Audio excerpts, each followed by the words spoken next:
It was late in the evening, the kind of quiet night where the city streets felt empty, almost like the world had paused for a moment.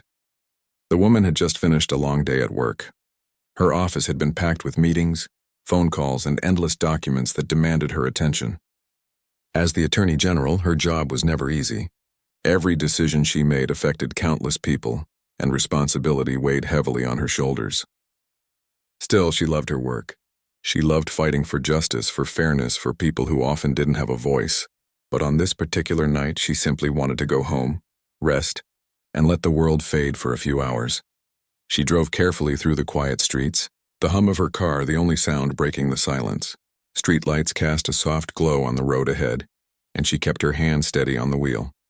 Her mind wandered briefly to the cases she had been working on that day, the tough decisions she had to make, the people counting on her to be fair and firm. She felt tired, yes, but also satisfied.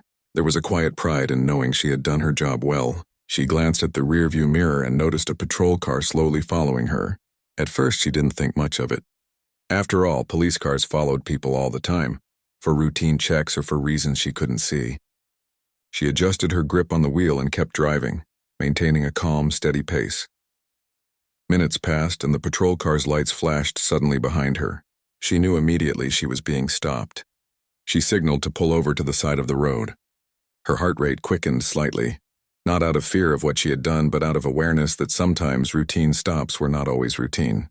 She rolled down her window as the two officers approached. Their expressions were stern, almost too rigid, and there was a tension in the air that made her uneasy. She kept her hands visible on the wheel, a small gesture to show she had nothing to hide, to prevent any misunderstanding. "Good evening, ma'am," one officer said, his tone polite but carrying a certain coldness. "Do you know why we stopped you?" She shook her head gently. "No, officer." "I was just driving home from work." The officer's eyes flicked to her license and registration. She handed them over calmly, her movements deliberate, confident, and unhurried. Yet, as he examined the documents, she noticed something in his demeanor. A subtle hesitation, a flicker of something unspoken. The other officer leaned against the car, arms crossed, eyes scanning her as if trying to find a reason to justify their presence. She felt it. A subtle but unmistakable weight, the kind of judgment that didn't need words to be clear. They were sizing her up, making assumptions based on nothing but the color of her skin. She kept her voice calm. "Is there a problem, officer?" she asked politely, her tone steady even. She had faced challenges before, arguments, negotiations, tough conversations with people who doubted her. She knew how to stay composed under pressure, how to maintain her dignity no matter the provocation. The officer didn't answer immediately. He asked a few routine questions almost mechanically, about where she was coming from, where she was going. She answered each one truthfully, without hesitation. But then he asked something strange, something that felt unnecessary. "Do you mind if we search your car?" She blinked, surprised. "Why would that be necessary?" "Just standard procedure," he said, shrugging. But there was a tone there, one that carried a silent accusation.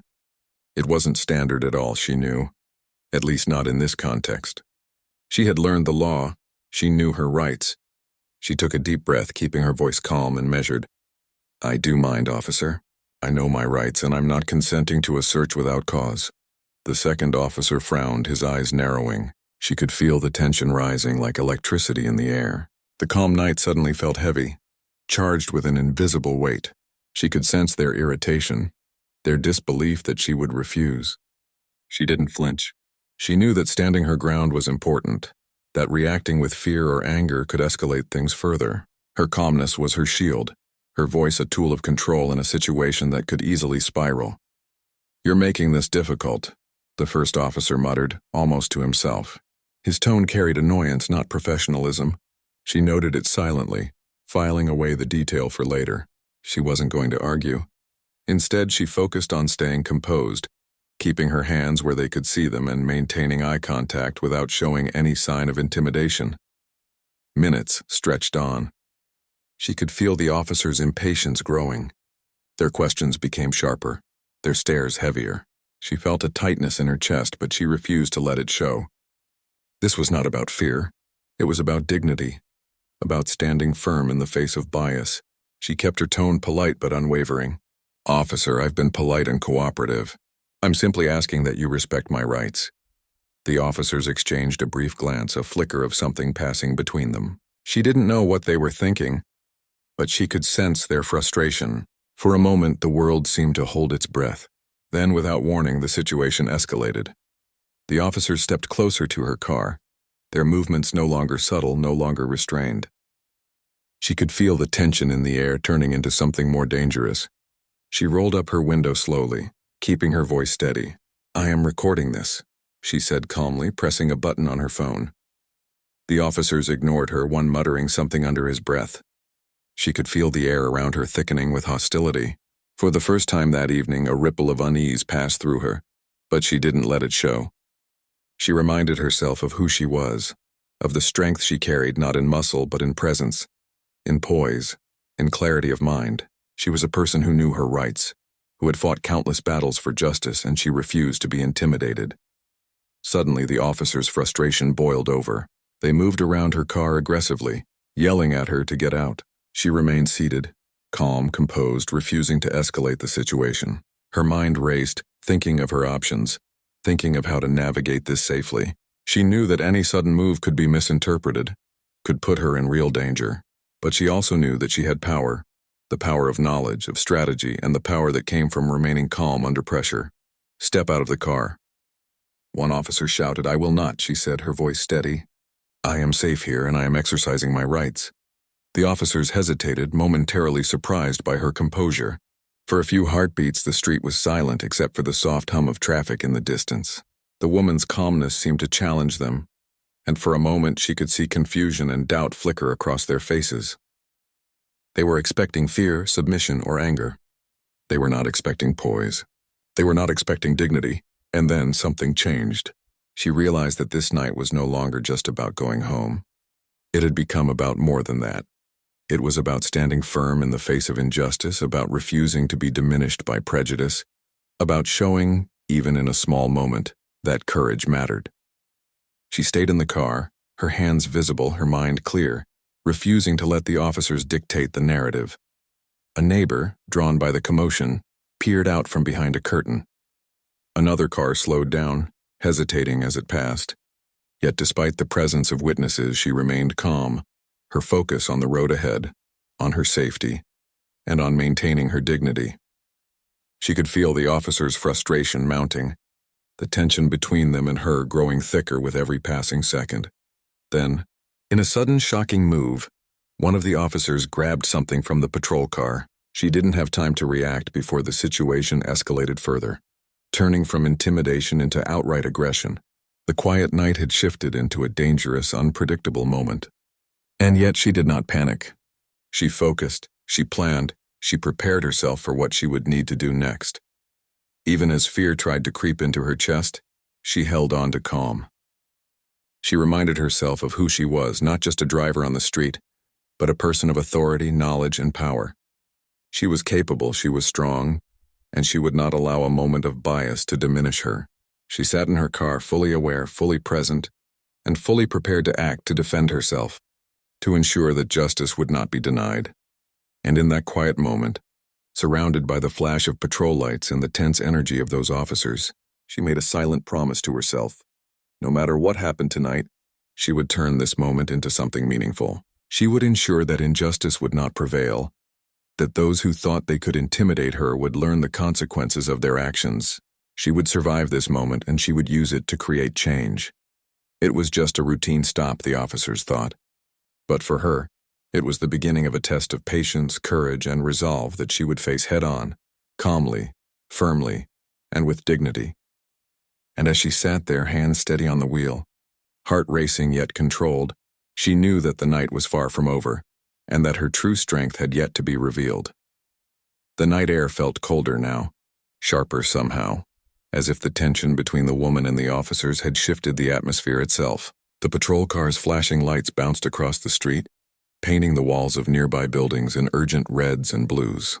Her hands remained firmly on the wheel, her knuckles white, but her breathing was steady. She knew panic would only make the situation worse.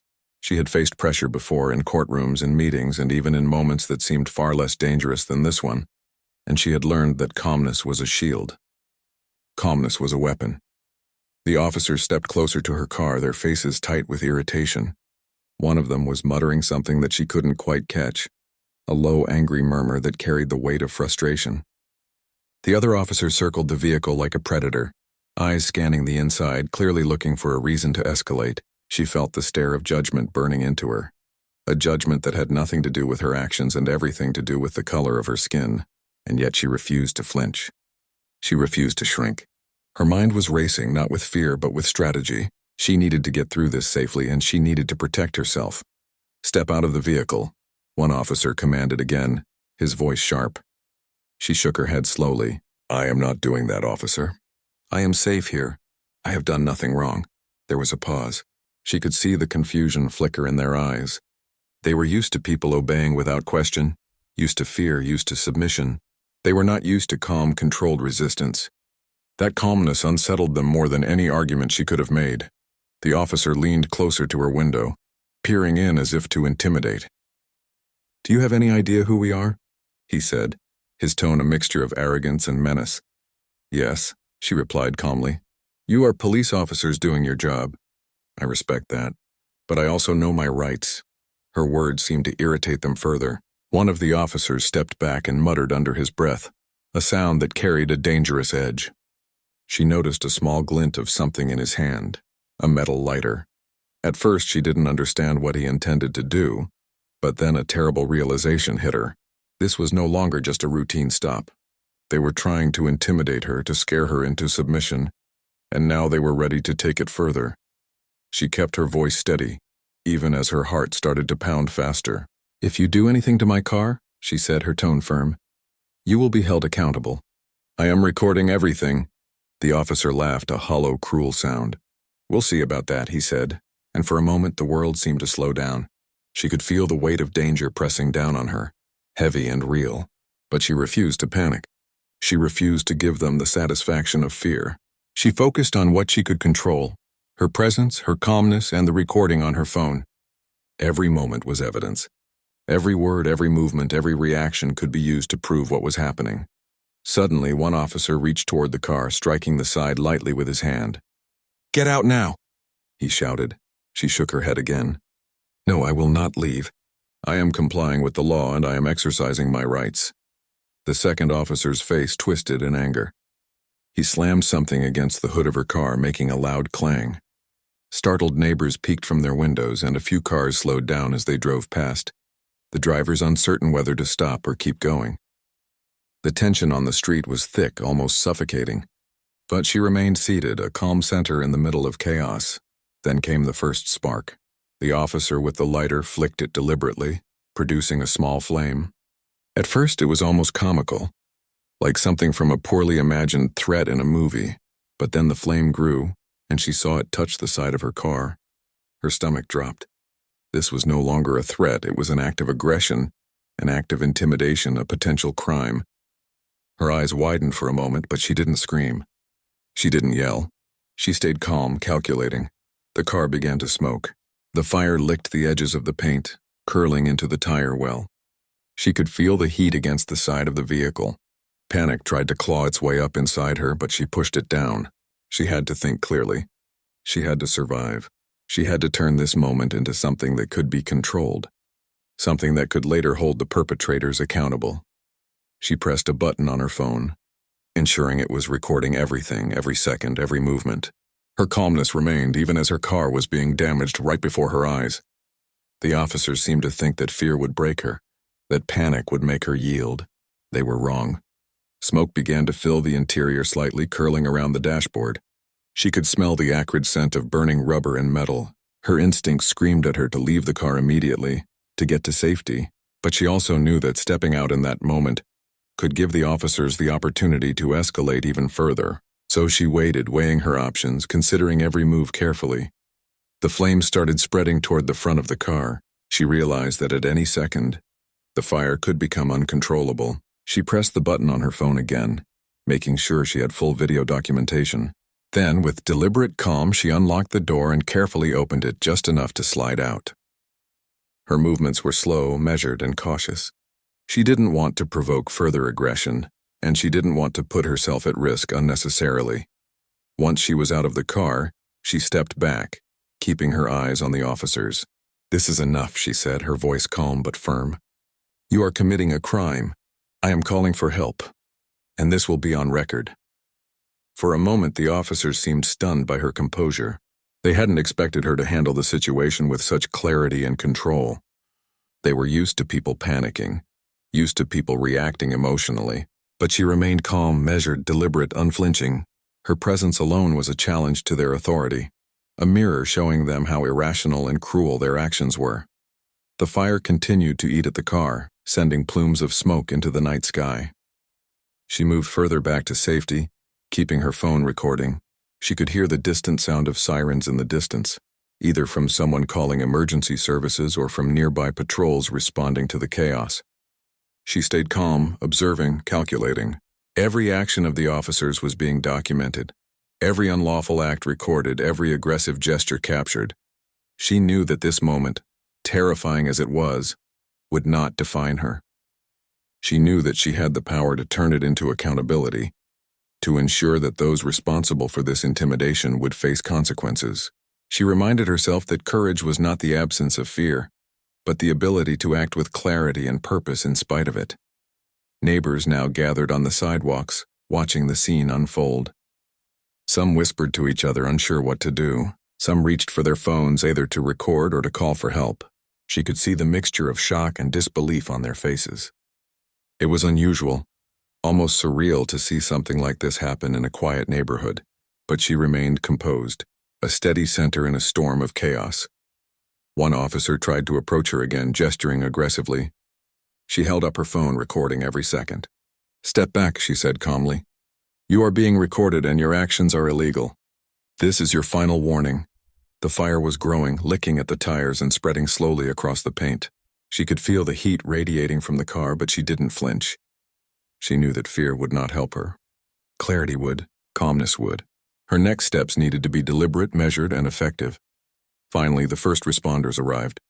Firefighters quickly moved to control the flames, and additional police units pulled up behind them. The two officers who had caused the incident were suddenly no longer in control of the situation. They were now being observed, their actions under scrutiny. The woman stayed back, ensuring she was safe, ensuring the entire situation was captured, ensuring that justice had a record to work from. As the firefighters worked to extinguish the flames, she watched silently, reflecting on what had just happened. A simple traffic stop had turned into a frightening act of aggression and bias. She felt anger, yes, but also clarity. She understood the danger she had faced, and she understood the power she held. Not in physical force, but in knowledge, calmness, and determination. She had survived the night. She had survived the intimidation. And now, she would make sure that justice would follow. The street was filled with smoke, lights, and the murmurs of neighbors, but she remained a steady figure, calm and composed amidst the chaos. This night, terrifying as it was, would not define her. It would become a story of courage, poise, and the ability to face injustice without losing control. And she knew, deep in her heart, that the fight was far from over. The night had finally begun to calm, but the tension in the woman's chest remained. The fire had been extinguished, smoke rising in thin streams into the cool evening air, and the streetlights flickered as if exhausted from bearing witness to what had just occurred. She stood a few feet away from her destroyed car, phone still in hand, recording the aftermath, making sure every moment of the incident was documented. The officers who had caused the chaos were now surrounded by backup units, their authority diminished by the arrival of other first responders. The reality of what had happened began to settle in. Her car, a symbol of her personal space and independence, had been deliberately damaged by those meant to serve and protect.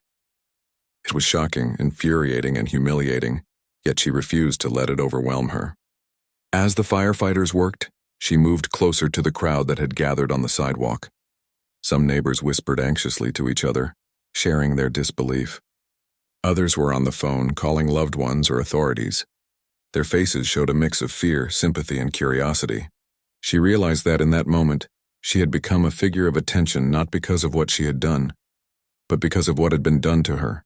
And yet she did not seek pity. She did not seek drama. She sought justice, clarity, and accountability.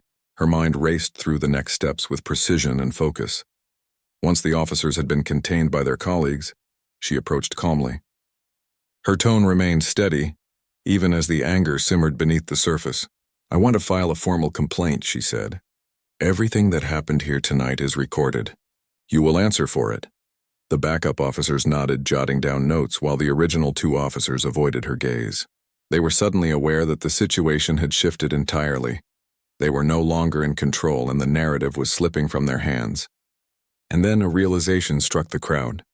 Whispers spread among neighbors. She looked familiar. There was a recognition in their eyes, a spark of something more. People began to murmur that she was not just any citizen. She had held herself with a calm authority, an unmistakable presence. Even in the chaos, she had commanded attention not through anger or fear, but through composure and courage.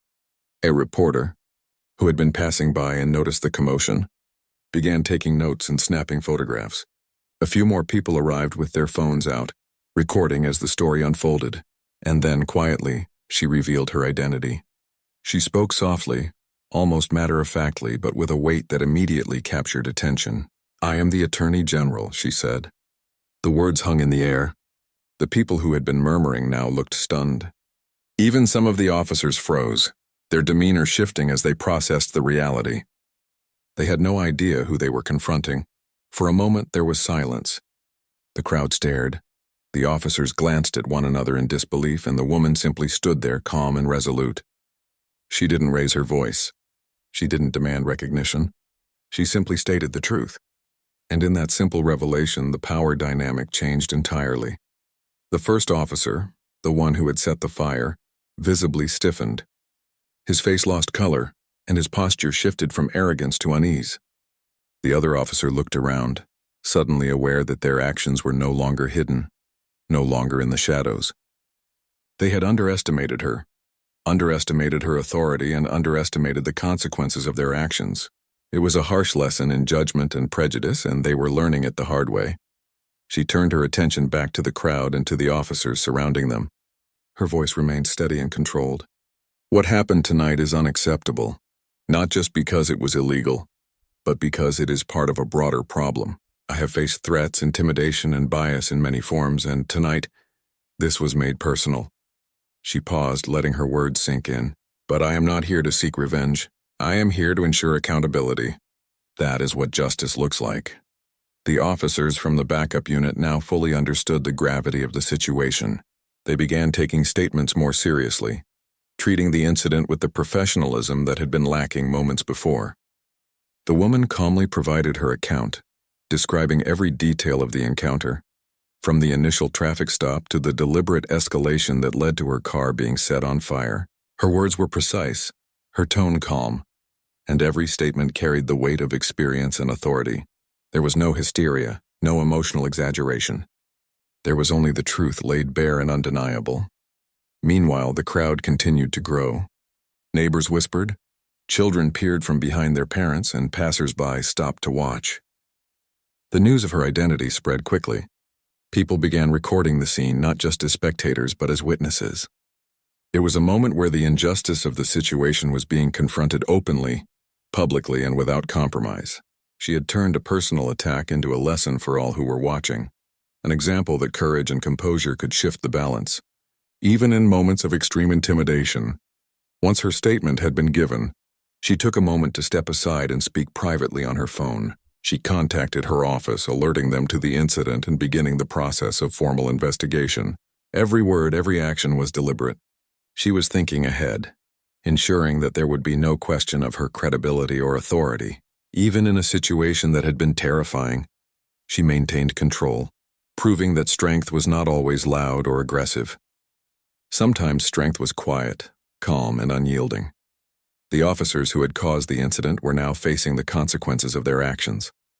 They were being formally questioned, their conduct documented, and they were no longer able to dismiss the event as a minor misjudgment. The woman's calm authority had transformed the situation into one where accountability was unavoidable. She had used her knowledge of the law, her understanding of procedure, and her composure to ensure that justice would be pursued. As the crowd dispersed, she took a moment to reflect. The fire had been put out, Her car had been damaged and the officers had been revealed for their misconduct.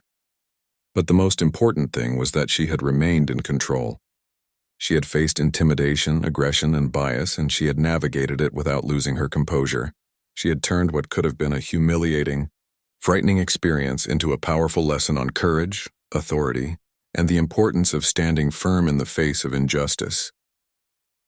Later, when news outlets began reporting the incident, her identity as the Attorney General became the central focus. The story spread quickly, sparking conversations about bias, abuse of power, and the importance of accountability in law enforcement. People began to see her not just as a victim, but as a figure of strength and resilience. She had faced an extraordinary situation with calmness and intelligence, and in doing so, she had inspired others. The woman's phone was full of recordings, each one a piece of evidence, each one a testament to her ability to remain composed under pressure. She knew that the recordings would be crucial in ensuring the officers faced the consequences of their actions. She also knew that they would serve as a reminder to anyone who might try to misuse their authority in the future. Courage, she understood, was not about confrontation alone. It was about strategy, patience, and knowing when to act and when to wait. Her office began coordinating with investigators to ensure that the incident was treated with the seriousness it deserved. Reports were filed, evidence was preserved, and statements were collected from witnesses. She was involved every step of the way, ensuring that the process was thorough, transparent, and fair. The officers who had acted with bias and aggression would be held accountable not because of anger or revenge, but because the law demanded it. Through it all, the woman remained calm. She returned home later that night, physically exhausted but mentally alert. She knew that the incident would continue to unfold in the coming days, that investigations would take time, and that public attention would bring both support and scrutiny. But she also knew that she had acted with integrity, with clarity, and with strength. She had faced an extraordinary challenge, and she had not faltered. In the quiet of her home, she reflected on the events of the night. The fire, the intimidation, the blatant bias. It had all been terrifying, yes, but it had also been a moment of clarity. It had shown her the power of calmness, the power of knowledge, and the power of presence. Even in the face of aggression, she had remained in control. She had turned fear into action, chaos into documentation, and intimidation into a lesson in accountability. As the night deepened, she felt a quiet satisfaction. She had survived. She had ensured that the officers would be held responsible, and she had done so with dignity, intelligence, and calm courage. The world outside might have seen a woman confronting bias and aggression, but she knew that she had achieved something greater. She had demonstrated that even in the most challenging circumstances, calmness, strategy, and integrity could triumph over fear and injustice. The story of that night would soon reach many, inspiring conversations, reflection, and perhaps even change. But for now, she allowed herself a moment of quiet. She knew that the fight for justice was never truly over, but she also knew that she had taken a critical step. The night had tested her, but she had met the test with strength and clarity. She had turned an act of aggression into a moment of empowerment, and she had proven that courage, intelligence, and composure could change the outcome of even the most dangerous situations. And in that quiet reflection, she felt something that had been absent during the chaos, a deep, steady sense of purpose. The night had been terrifying, unpredictable, and unjust, but it had also revealed something essential, that when courage and integrity guide action, even the darkest moments can be transformed into a story of resilience, justice, and hope. The days that followed the night of the traffic stop were unlike anything the woman had experienced before. The story spread quickly, first through whispers in her community and then through local news outlets. People were stunned that such an act of aggression could happen, and even more stunned that it had been aimed at her. Many could not believe that law enforcement officers had deliberately set fire to someone's car, not realizing they were dealing with the Attorney General herself. But what mattered most to her was not the public attention. It was accountability. She was determined to ensure that justice was done, and that those who had overstepped their authority would face the consequences of their actions. From early in the morning, her office was a whirlwind of activity. Investigators were already examining the incident, reviewing videos and collecting witness statements. She sat at her desk, calmly coordinating every step, making sure nothing was overlooked. Every action taken was precise, deliberate, and focused on ensuring the officers could not escape accountability. She knew that in situations like this, the details mattered more than anything. The time, the actions, the words spoken, the evidence captured on camera. Each piece would contribute to a clear, irrefutable record of misconduct. Meanwhile, the officers who had been responsible for the fire were under intense scrutiny. They were called in for questioning, their every statement documented. It was clear that their superiors were taking the incident seriously, and the realization of the severity of their actions began to dawn on them. The arrogance that had guided them moments before was now replaced with fear and unease. They were no longer in control, and the consequences of their actions were inevitable. As investigators worked, the woman took a moment to consider the broader impact of the incident. This was not just about her car, or even about her personal safety. This was about systemic issues, about the biases and prejudices that could lead to unnecessary violence and intimidation. She understood that her position gave her a platform to speak, to influence, and to push for meaningful change, and so she did not hesitate. She prepared statements for the media, focusing not on anger or revenge but on accountability, reform, and the importance of addressing bias within law enforcement. When she spoke to reporters, her tone was calm, controlled, and unwavering. She recounted the events of that night with clarity and precision, emphasizing the unlawful actions of the officers and the danger they had created. She spoke of her rights, her knowledge of the law, and her determination to hold the officers accountable. And she spoke of the larger issue, how incidents like this were part of a pattern that affected many people in the community, often without anyone in a position of authority noticing or caring. Her words resonated, capturing attention and earning respect not only from the public, but also from those in law enforcement who understood the importance of integrity and accountability. Within days, formal investigations were underway. Internal affairs officers reviewed the videos, interviewed witnesses, and gathered evidence. The officers responsible for the fire faced immediate suspension, pending the outcome of the investigation. Their colleagues whispered in corridors, many expressing disbelief that such a brazen act could occur, and that it had happened to someone with such authority. Some were ashamed, others were fearful, but all were aware that the rules of accountability had shifted. Throughout the process, the woman remained composed. She attended meetings with investigators, provided additional details, and ensured that nothing was left to chance. Her focus was not on vengeance but on justice. She understood that public perception mattered, and that the integrity of the investigation would be questioned if any steps were missed or mishandled. Her calm authority guided the process, and her careful attention to detail ensured that the investigation was thorough and transparent. At the same time, the public response grew. Community members expressed their outrage, sharing their own experiences with bias and intimidation. Social media erupted with discussions about the incident, and news outlets covered the story extensively. People were inspired by her composure and determination, and many saw her as a symbol of courage in the face of injustice.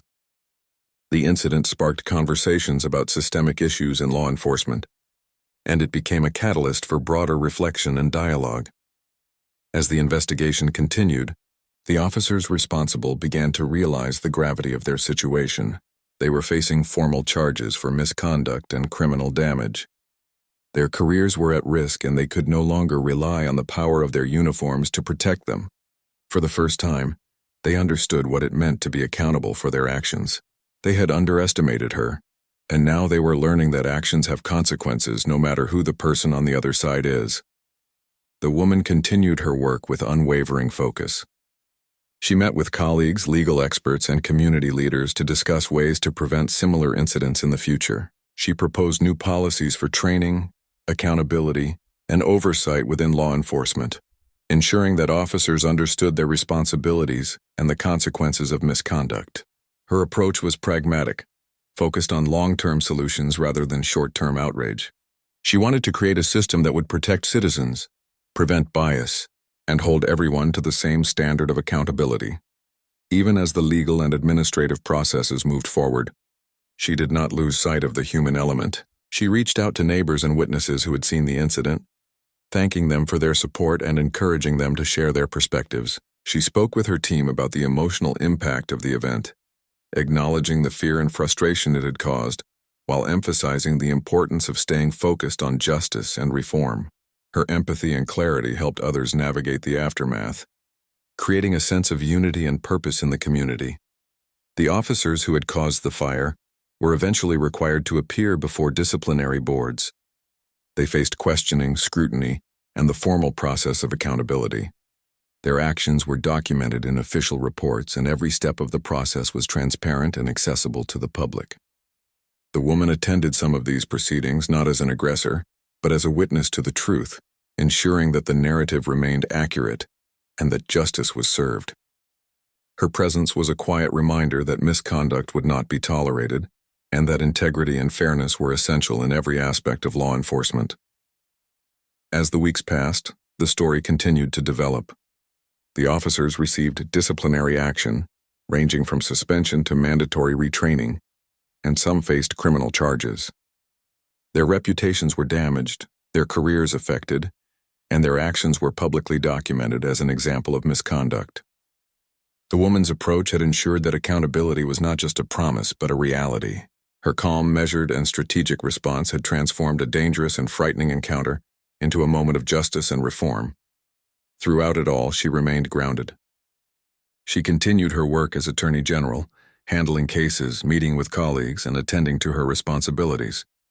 She did not let the incident define her day-to-day life, but she used it as a catalyst for change. She knew that true power lay not in retaliation, but in creating systems that prevented injustice from occurring in the first place. Her actions inspired others to speak out, to demand fairness, and to recognize that even in moments of fear and intimidation, courage and integrity could prevail.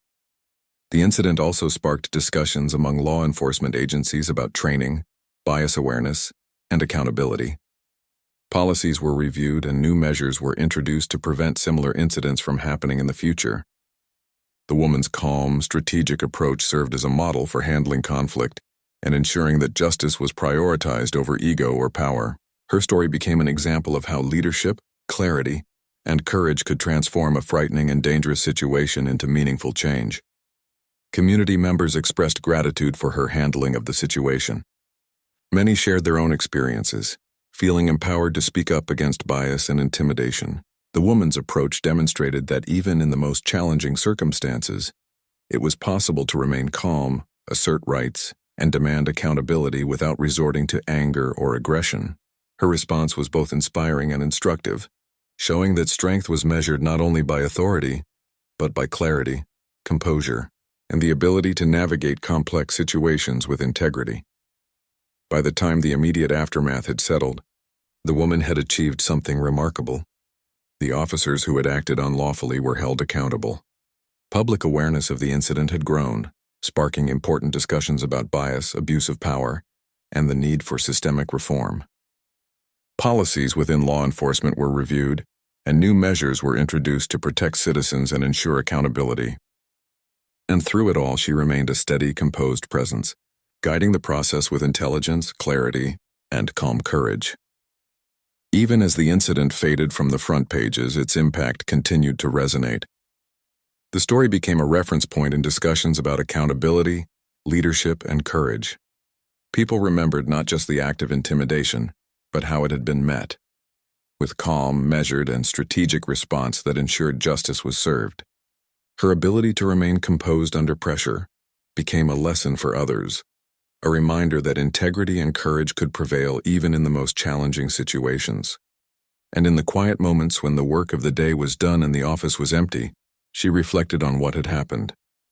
The fire, the intimidation, the chaos, it had all been terrifying, but it had also been a moment of clarity. It had shown her the power of calmness, the importance of integrity, and the impact of courage. She had faced danger, intimidation, and bias, and she had turned it into a moment of accountability and reform. The woman knew that the fight for justice was ongoing, that there would always be challenges and obstacles, but she also knew that the night of the traffic stop had proven something essential, that courage, strategy, and integrity could change outcomes. Even when faced with fear and aggression, it was possible to navigate the situation with calm, assert rights, and ensure accountability. The incident had been a test of strength, and she had passed with dignity, clarity, and unwavering focus. And as she prepared for the days ahead, she did so with renewed purpose. She had turned a dangerous, frightening event into a catalyst for change. She had held the officers accountable, inspired the public, and demonstrated that even in moments of fear, calmness and integrity could prevail. The impact of that night would be felt for years to come, not just in her own life, but in the community, in law enforcement, and in the broader conversation about justice, courage, and accountability. The days after the incident settled into a kind of quiet intensity. The woman returned to her office and resumed her work as Attorney General, but the events of that night stayed with her. They weren't just memories. They were lessons etched into her mind, reminders of the fragility of safety and the importance of courage.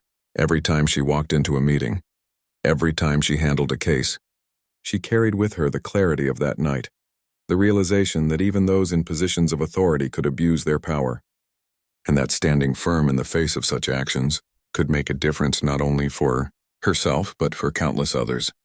The officers responsible for the attack on her car faced ongoing disciplinary hearings and investigations.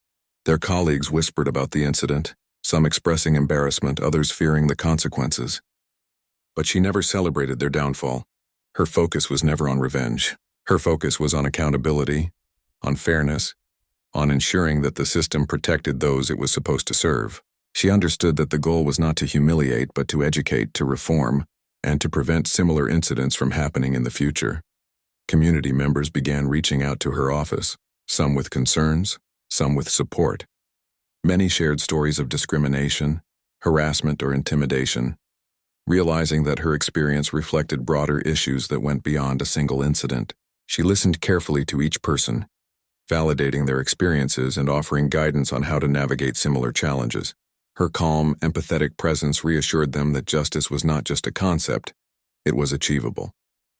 She knew that while her position gave her authority, it also came with a responsibility to uplift others, to use her voice to advocate for fairness and equality. The media coverage continued to grow. Her story became a symbol of resilience and courage, capturing the attention of people across the state. She gave interviews not to sensationalize the incident, but to educate the public about their rights, the importance of accountability, and the systemic issues that allowed bias to persist. She emphasized that what happened to her could happen to anyone, and that awareness, preparation, and calm composure could protect individuals from escalation. Her approach inspired confidence and hope, showing that even ordinary citizens could navigate injustice with clarity and dignity. Her personal life, too, required attention. The fear she had felt on that night lingered subtly, a quiet reminder of vulnerability. She spent evenings reflecting, processing the experience, and ensuring that she remained grounded. She spoke with friends and mentors about the challenges she faced, drawing strength from their perspectives and advice. She did not allow fear to control her. Instead, she used it to deepen her understanding of human behavior, authority, and resilience. Every moment of reflection reinforced her commitment to justice, to fairness, and to her role as a leader in the community. The officers responsible for the fire eventually faced consequences that extended beyond their immediate jobs. Some received suspensions, others were required to undergo retraining and counseling, and a few faced legal charges for their misconduct. The disciplinary process was transparent and their actions were documented publicly. She had ensured that accountability was thorough, fair, and visible, sending a message that abuse of power would not be tolerated. Even as some sought to downplay or defend their actions, the clear evidence of the recordings and witness statements left no room for doubt. Justice, in this instance, had been achieved through diligence, calm composure, and strategic action. The woman also began meeting with law enforcement officials, discussing ways to improve training and accountability measures. She focused on practical, achievable changes, advocating for protocols that would prevent bias, ensure proper behavior, and maintain the integrity of law enforcement. Her presence at these discussions was measured, professional, and persuasive. She did not approach them as an adversary, but as someone committed to reform, demonstrating that even those in positions of authority could work together to create meaningful change. At the same time, she continued her work with cases in her office, balancing her professional responsibilities with the ongoing fallout from the incident. She found strength in the rhythm of her daily life, the structured tasks and the purposeful actions that grounded her. She knew that living in fear or resentment would not help her, and so she focused on what she could control: her work, her decisions, and her ability to influence positive outcomes.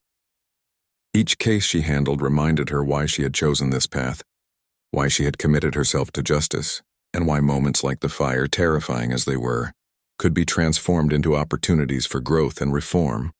The community's response remained powerful. People continued to express support, sharing stories of their own challenges and finding inspiration in her ability to remain calm and assertive. Schools invited her to speak about courage, integrity, and the importance of knowing one's rights. Civic organizations sought her advice on improving safety and accountability. The incident, while traumatic, had created a ripple effect that reached far beyond her own experience. Her calm courage had sparked conversations, inspired action, and reinforced the principle that injustice could be challenged with intelligence and integrity. In her private moments, she reflected on what it meant to be in her position. Authority could be used to protect, or it could be abused. Courage could manifest as confrontation, or it could show itself as calm clarity in the face of danger. She had learned in those moments when her car burned and the officers tried to intimidate her, that strength was measured not by aggression but by resilience, strategy, and the ability to act with composure under pressure. The lesson stayed with her, shaping her perspective on leadership and influence. The emotional impact of that night remained a quiet undercurrent, but it was not debilitating. Instead, it served as a reminder of human vulnerability and the importance of preparation, awareness, and confidence. She spoke openly with her team about processing trauma, emphasizing the importance of mental health and self-care, even in positions of authority. She encouraged those around her to acknowledge fear without letting it dictate actions, reinforcing the principle that courage was not the absence of fear, but the ability to act despite it. Months after the incident, the story of the fire and the officers' misconduct became a case study in law enforcement training programs. Officers were shown the recordings, the reports, and the outcomes, learning firsthand the consequences of bias, aggression, and failure to follow protocol.